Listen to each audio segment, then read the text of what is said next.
Hey guys, CJ here, and welcome back to another all-new Hybrid News Now. Happy Thursday, but also happy Civil War midnight release day. I know I'm going to be seeing it tonight, I think at 11 or 11:30, but let me know down below, are you guys going to be seeing it tonight? But in today's top stories, Supergirl potentially leaving CBS for another superpowered network, our first look at the modern rebooted Mighty Morphin Power Rangers, and Ant-Man writer Adam McKay lands in the director's chair for another superhero film.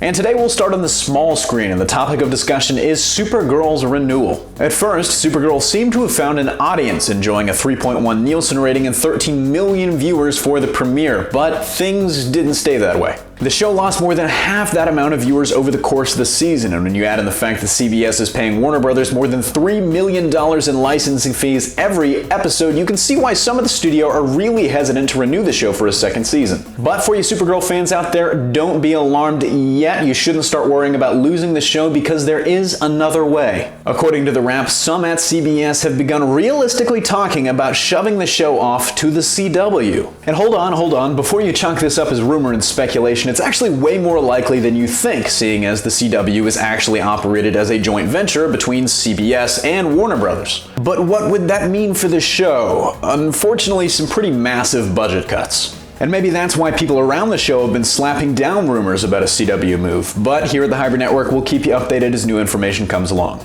Up next, let's talk about those Mighty Morphin Power Rangers. Whereas last week we got our first look at Rita Repulsa, this week we get our first look at the Rangers themselves, and, well, they look different.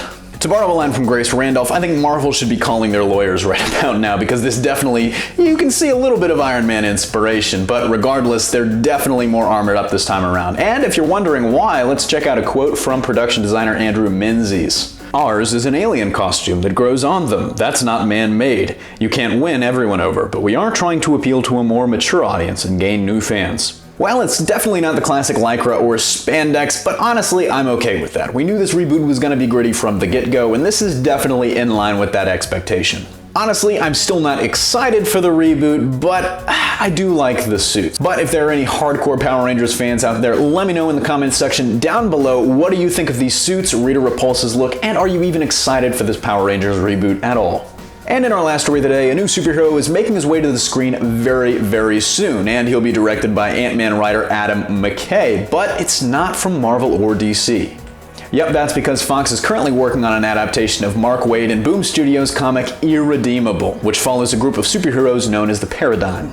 They've got to take down their friend and former ally, the strongest hero on Earth, the Plutonian, who's kind of gone all Injustice Superman on everyone and is currently murdering a bunch of innocent people. In their desperation, they turn to a known supervillain for help, and that's pretty much all I'm going to tell you for the setup. But trust me, it is an amazing comic, and it actually netted Waid and Eisner back in 2012. So you can color me excited. Honestly, I think this is just what Hollywood needs. It's more comic stories from other publishers that aren't named Marvel or DC. I'm really the biggest proponent of the Valiant Comics film universe right now, so this is kind of in line with that. It's not a Valiant property, but I'm still excited either way. But it's going to be you guys, the viewing audience, that make or break this movie. So let me know down in the comments section below, have you even heard of the comic? Are you excited after my little rundown, or are you just, completely done with it? It's meh pass. So that wraps it up for another HNN. Thanks for watching. Don't forget to smash that like if you liked what you saw, subscribe for more great content every single day, and support us on Patreon for access to exclusive goodies like all of our videos a day early and some original content that's not going to hit here on YouTube. Signing off, this is CJ,